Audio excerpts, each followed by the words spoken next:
सभी भाइयों को मेरा नमस्कार और मेरे इस प्रयाग एजुकेशन चैनल पर सभी भाइयों का स्वागत है।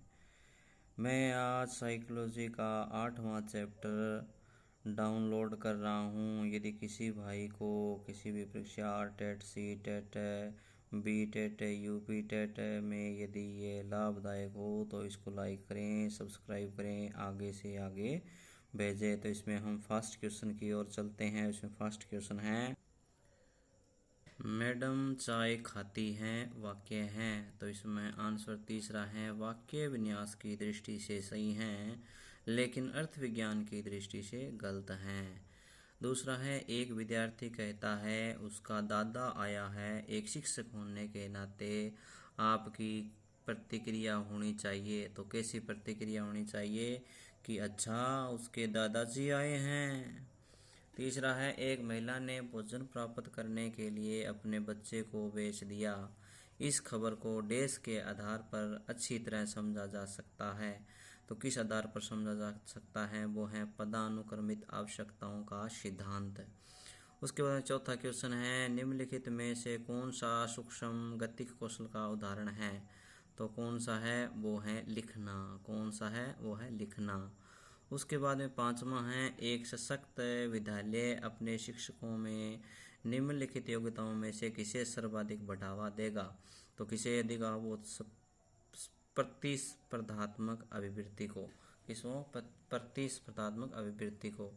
उसके बाद में है कि भाषा की सबसे छोटी इकाई है। तो भाषा की सबसे छोटी इकाई कौन सी है, तो वो है स्वनिम। उसके बाद में है सातवां, ओपन बुक परीक्षा का महत्वपूर्ण पहलू यह है कि यह परीक्षा से संबंधित चिंताएं कम करता है। ये तीसरा जो है वो सही है। उसके बाद में आठवां है, मन का मानचित्र संबंधित है। मन का मानचित्र किससे संबंधित है, तो वो है मन की क्रियाशीलता पर अनुसंधान से। उसके बाद में अगला क्वेश्चन है नौवां, वो है कि देश को एक अभिप्रेरित शिक्षक का संकेत माना जाता है। तो क्या है, किसको माना जाता है, विद्यार्थियों द्वारा प्रश्न पूछना। 10वां है, उसके अनुसार 10वां आगे है कि अवधारणाओं का विकास मुख्य रूप से हिस्सा है। तो किसका है, वो है बौद्धिक विकास का। उसके बाद में अगला है, छोटे विद्यार्थियों में निम्नलिखित में से कौन सा लक्षण पठन कठिनाइयों का नहीं है। तो वो है पठन गति और प्रभाव में कठिनाई। अगला जो 12वां क्वेश्चन है, 12वां है कि भारतीय समाज की बहुभाषित विशेषता को डैश देखा जाना चाहिए। तो क्या है, विद्यालयी जीवन को समृद्ध बनाने के संसाधन के रूप में। उसके बाद 13वां है, राष्ट्रीय पट्टाचार्य की रूपरेखा 2005 के अनुसार गणित शिक्षण का मुख्य उद्देश्य क्या है।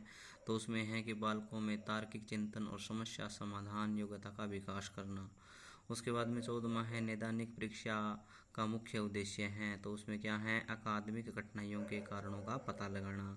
उसके बाद में 15वां क्वेश्चन है, वो है कि गार्डर ने 7 अभियोग्यताओं का अधिमान निर्धारित किया, उसमें से कौन सा नहीं है। तो उसमें है भावनात्मक अभियोग्यता। क्या नहीं है, भावनात्मक योग्यता।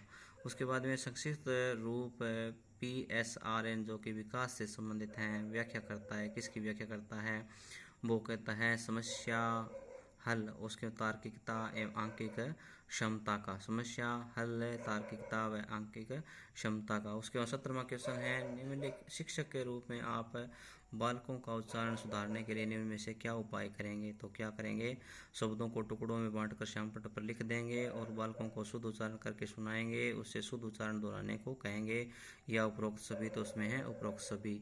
उसके बाद में अगला 8वां क्वेश्चन है कि चिंतन का महत्वपूर्ण साधन क्या है। तो चिंतन का सबसे महत्वपूर्ण साधन है वो भाषा है।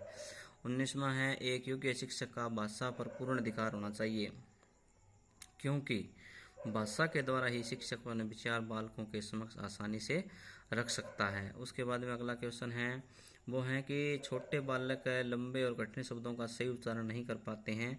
बालकों के सही उच्चारण करवाने के लिए क्या है, आप निम्न में से क्या उपाय अपनाएंगे। तो ऐसे शब्दों को बार बार बुलाएंगे। और तीसरा है, मिलते जुलते उच्चारण वाले ऐसे शब्दों का सहारा लेंगे। अगला क्वेश्चन है, प्राथमिक कक्षाओं में बालकों की विषयगत योग्यताओं को भली भांति विकसित किया जा सकता है। तो किसके हैं, मातृभाषा एवं क्षेत्रीय भाषा में कक्षा शिक्षण करके। उसके बाद में अगला क्वेश्चन है, किसी बालक की भाषाई विकास में प्राक भाषा की पहली अवस्था है। तो वो क्या है, वो है रुदन। क्या है? रुदन। उसके बाद में एक व्यक्ति में प्रभावी श्रवण निम्नलिखित किस परिस्थितियों को समाप्त हो जाता है? तो वह है बाधक व्यक्तित्व के कारण। बाधक व्यक्तित्व के कारण। उसके बाद 24वां है कि प्राथमिक कक्षाओं में बालकों का वाचन अभ्यास कराया जाता है, तो बालकों को भाषा संबंधी अनुभव प्रदान करके। उसके बाद में 25वां जो क्वेश्चन है वो है कि सीमित के अनुसार 5 वर्ष की आयु में बालकों के शब्द भंडार का लगभग संख्या लगभग कितनी हो जाती हैं? तो वो है 2072 के लगभग। उसके बाद में 26वां मनुष्य सव्य संप्रेषण को सर्वाधिक प्रभावित करता है, जबकि उसकी क्या है? भाषा में विकृति हो। उसके बाद अगला क्वेश्चन है वो है कि अशुद्ध उच्चारण सुधारा जा सकता है, तो किसके द्वारा सुधारा जा सकता है? कि पुनरावृत्ति द्वारा, शब्दों को खंडों में बांट कर, समानता वाले शब्दों का उच्चारण कर कर, और ये सभी हैं। उसके बाद में आंसर है सभी। उसे कक्षा में शिक्षण के दौरान विचार संप्रेषण को उद्देश्यपूर्ण बनाने हेतु अध्यापक को होना चाहिए कि वह क्या है? बालक को भी संप्रेषण में सहभागी बनाए। उसके बाद है 29वां, किसी बालक में भाषा विकास की दूसरी अवस्था है, तो भाषा विकास की कौन सी अवस्था है? शब्द भंडार का निर्माण। उसके बाद में अगला क्वेश्चन है 30वां, बालक निम्न में से किसके द्वारा अपनी भाषा को ठीक प्रकार सीख सकते हैं? तो किसके द्वारा? वाचन द्वारा। किसके द्वारा? वाचन द्वारा। उसके बाद है दिवास्वप्न क्या है? दिवास्वप्न है निरर्थक संकल्पनाएं करना। निरर्थक संकल्पनाएं करना।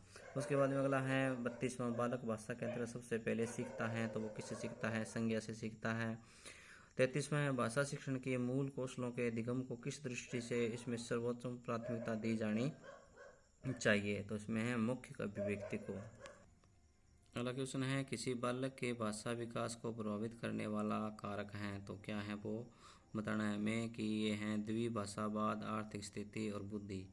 उसके बाद में है 35वां, भाषा है, तो भाषा क्या है? एक पैतृक संपत्ति है या अर्जित संपत्ति है, सामान्य संपत्ति है, इनमें से कोई नहीं। तो इसमें है ये है अर्जित संपत्ति है, तो ये है अर्जित संपत्ति है। उसके बाद में अगला क्वेश्चन है कि भाषा विकास में सहयोग करने का कौन सा तरीका गलत है? तो भाषा विकास में सहयोग करने का कौन सा तरीका गलत है? तो उसकी अपनी भाषा के प्रयोग को अमान्य करना। उसके बाद में थ, फै, च ध्वनियाँ हैं, तो वो कौन सी ध्वनियाँ हैं? वो शबनीम है, रूपिम है, लेखिम है या शब्दीम है? तो इसमें है शबनीम है, तो कौन सी है? शबनीम है। तो ये 8वें चैप्टर के जो मेरे क्वेश्चन थे 37। तो किसी भाई को यदि ये पसंद आए तो लाइक करें, सब्सक्राइब करें, उसको आगे से आगे भेजें, और मैं आगे भी ये क्या है डाउनलोड साइकोलॉजी के चैप्टर वो डाउनलोड करता रहूँगा। धन्यवाद।